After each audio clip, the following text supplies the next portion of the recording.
Sapere la data delle elezioni, questo senz'altro, penso che anche tutti i cittadini siano curiosi di sapere. A un mese dall'ufficializzazione della sua candidatura a presidente della regione, la campagna elettorale di Giovanni Manildo entra nel vivo forte del fatto che dal centrodestra non è stato ancora fatto il nome dell'avversario politico, né tantomeno si è scelta una data per le elezioni, fatto quest'ultimo che sta cominciando a pesare anche nelle ali della maggioranza. È affascinante perché dopo 30 anni di amministrazione del centrodestra si apre una nuova pagina. Il no al terzo mandato di Luca Zaia cambia, anche il centrodestra deve voltare pagina, quindi è un momento fondativo, è una campagna elettorale fondativa. Il centrodestra è fermo, non si era preparato alla successione del dopo Zaia, la sta vivendo come una successione di responsabilità e anche oggettivamente di potere.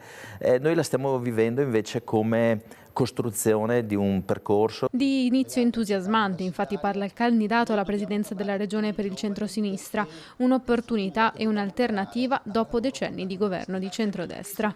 Priorità: l'unità politica, investimento sui giovani e la difesa della sanità pubblica. Sta crescendo sempre di più questa ondata di persone, portatori di interessi che ci credono, mi dicono: Giovanni, dai, questa volta la sfida è aperta, sicuramente è difficile, ma tutte le cose difficili sono affascinanti. La coalizione di centrosinistra questa volta ha fatto le cose per tempo, con un linguaggio comune, sono il candidato di tutti e questa cosa mi onora. È un'estate di sondaggi sulle preferenze dei cittadini sui possibili candidati per il centrodestra, ma secondo Manildo a pesare e molto è l'eredità del dopo Zaia. Luca Zaia era oltre la Lega, cioè Luca Zaia era Luca Zaia e si è dimostrato anche che Luca Zaia era capace con la sua personalità di intercettare anche mondi magari anche vicini al centro-sinistra. Si volta pagina, quindi è una campagna elettorale fondativa dove bisogna misurarsi sui progetti, sulle cose concrete. Si incomincia con un foglio bianco e questa è la parte entusiasmante, la parte che mi ha fatto